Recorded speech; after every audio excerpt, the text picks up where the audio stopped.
There is nothing wrong with you. Let me start there, because many of you secretly believe that there is. You set goals, you feel inspired, you imagine a better version of yourself. You even feel that surge of determination in your chest.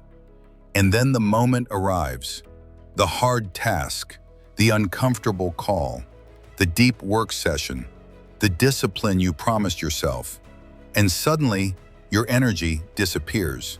You feel resistance, you feel tired, you feel distracted, you feel the urge to delay, and the most dangerous thought appears: why am I like this? Listen carefully. Your brain is not your enemy. It is doing exactly what it was designed to do. And until you understand that, you will keep fighting yourself instead of training yourself. Let's walk. This is the brain's primary mission. Your brain does not care about your dreams. It does not care about your ambition. It does not care about your potential. It does not care about your 5-year plan. It cares about survival. And in modern life, survival does not mean running from lions. It means conserving energy, avoiding discomfort, seeking certainty, protecting identity. Hard things threaten all four. When you try to do something difficult, your brain interprets it as energy loss, emotional risk, possible failure, uncertainty, and it responds the only way it knows how: avoidance. Not because you are weak, but because your brain is efficient. Efficiency prefers familiar patterns. Familiar patterns feel safe. Safe feels good. Growth does not feel safe. And that is the conflict you experience every single day. Then there's invisible reward system. There is something else happening beneath the surface. Your brain runs on dopamine, but dopamine is misunderstood. It is not just pleasure, it is anticipation of reward. Scrolling gives quick dopamine. Snacking gives quick dopamine. Checking notifications gives quick dopamine. Hard work? It gives delayed dopamine. And your brain prefers immediate reward over delayed reward. So when you sit down to do something difficult, your brain whispers, "This will be uncomfortable. Let's do something easier first." And you listen. Not because you lack ambition, but because your brain is trained for short-term stimulation.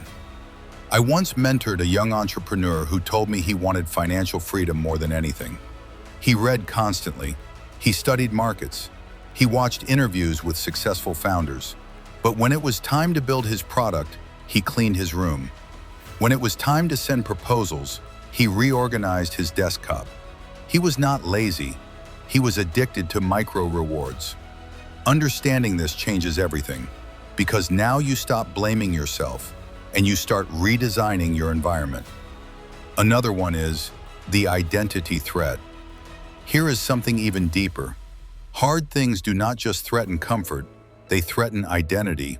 If you try and fail, you must update your self-image. If you try and succeed, you must update your self-image. Both require change. And the brain resists change more than it resists effort, because identity feels like stability. You may say you want growth, but part of you wants familiarity. If you become disciplined, your routine changes. If you become focused, your relationships may shift. If you become successful, expectations rise. Your brain senses this shift before you consciously process it, so it slows you down, not maliciously, protectively. Now listen carefully. What I am about to tell you might free you from years of silent frustration. You do not need more motivation.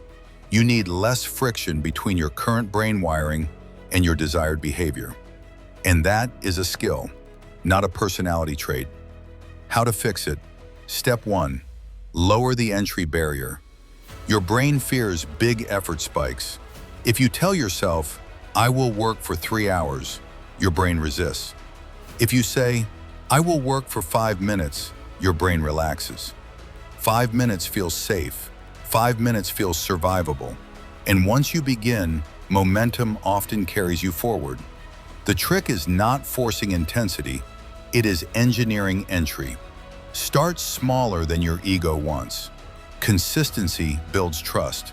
Trust builds tolerance. Step 2. Remove competing rewards. You cannot out-discipline constant stimulation. If your phone is beside you, your brain knows relief is one tap away.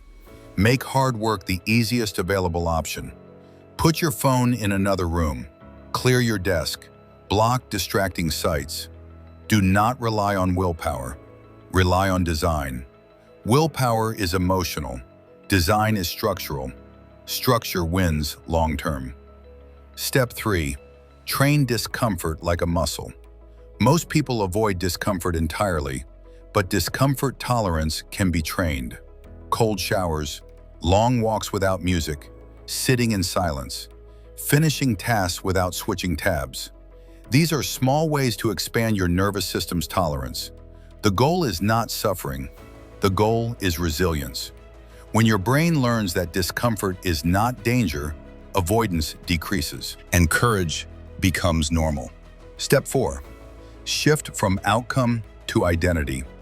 If you focus only on outcomes, your brain feels pressure. Pressure increases threat response. Instead of saying, "I must succeed," say, "I am becoming someone who does hard things." Identity-based change is powerful. When the action aligns with who you believe you are becoming, resistance weakens. You stop forcing behavior. You reinforce identity. Step 5. Rewire the reward. Celebrate completion, not perfection. When you finish a hard task, pause. Acknowledge it. Let your brain associate discipline with satisfaction. If you only criticize yourself, your brain links hard work with emotional pain, and it will avoid it next time. Reward the behavior you want repeated, even silently, especially silently. The deeper truth. You are not stuck because you are incapable. You are stuck because your brain is optimized for comfort in a world that rewards discomfort. And the solution is not aggression, it is alignment. Understand the system, work with it, train it gradually. You would not expect to lift heavy weight without progressive overload. Why expect your mind to handle instant intensity? Be patient, but be consistent. Imagine who you become if you master this. Not someone who never feels resistance, but someone who understands it. Someone who feels avoidance and moves anyway. Not through force, through training. That is power. That is self-leadership. That is freedom. So today, do not attempt to conquer your entire life. Choose one hard thing. Shrink it. Design your environment. Start for 5 minutes. Finish it. Then observe how you feel. Repeat tomorrow. Your brain is plastic. It adapts. It evolves. And so can you. If this message resonated with you, subscribe and commit publicly to growth. Surround yourself with environments that challenge you. Share in the comments the one hard thing you will complete today. Because the moment you understand your brain is the moment you stop fighting yourself and start becoming unstoppable. Walk with intention. I'll see you on the other side of discipline.